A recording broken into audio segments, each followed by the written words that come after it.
Watford 1-0 Everton. Marco Silva leaves former club empty-handed. "Leave it to us," Troy Deeney had pleaded.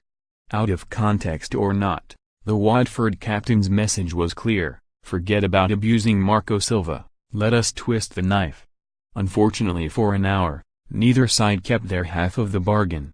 Rather than ignoring Silva, the home crowd unleashed a tirade of verbal abuse towards their former manager, some of it unprintable, some rather comical. All of it entirely predictable. Rather than kick the ass out of Everton, Deeney and CO sucked much of the joy out of Vicarage Road as both sides cancelled each other out with mutual incompetence. That was until a decisive moment of genius from the most unlikely of sources. Craig Cathcart had been tasked with keeping Cenk Tosun at bay, but it was at the other end of the pitch where he made the difference. After Everton failed to properly clear, the defender found Will Hughes in space with a delightful reverse pass. The midfielder slid the ball across goal and Andre Gray turned the ball home. Suddenly Vicarage Road exploded back into life and the home fans turned on Silva once more. "What's the score?" they asked. "You're getting sacked in the morning," they sung with glee. How they would love that.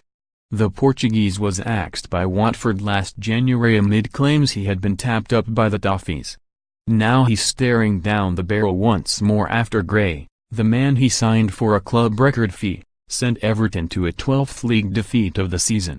Their performance warranted little more, despite the bar twice rescuing Watford, first from Gylfi Sigurdsson's looping effort and then from a late Lucas Digne free kick.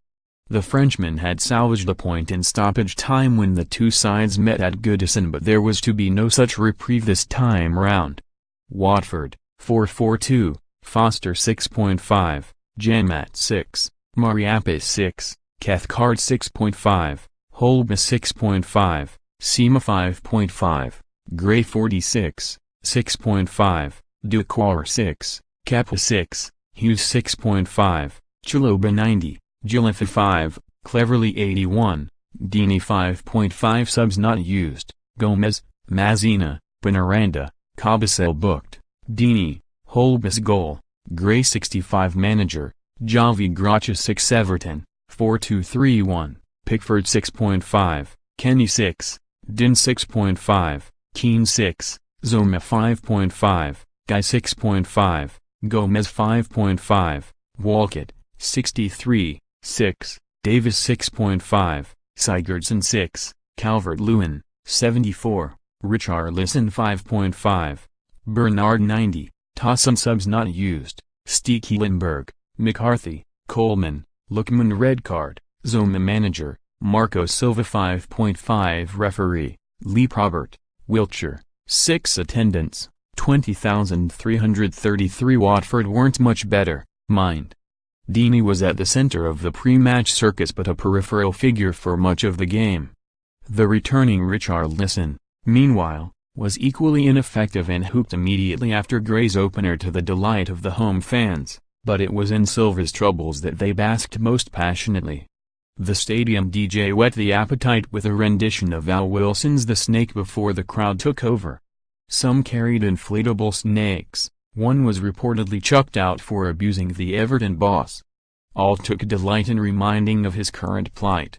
Silva's popularity with his own fans is waning, and that was tested early, when Etienne Kappa fired at goal from 5 yards, only for Jordan Pickford to save with his head. At the other end, Michael Keane and Zoma tested Ben Foster, but Everton were on the back foot for much of the game, and it was the visitors' failure to hold on to the ball that was really boiling Silva's blood. It didn't get much better in the second half as he sent on Theo Walcott, Bernard and Dominic Calvert-Lewin in an attempt to reverse their fortunes. The young striker came close with a header in the dying moments, but none of Silva's side could rescue him this time. Instead it was Gray who found the net before Kurt Zoma was sent off after the final whistle to make matters even worse. If that was possible.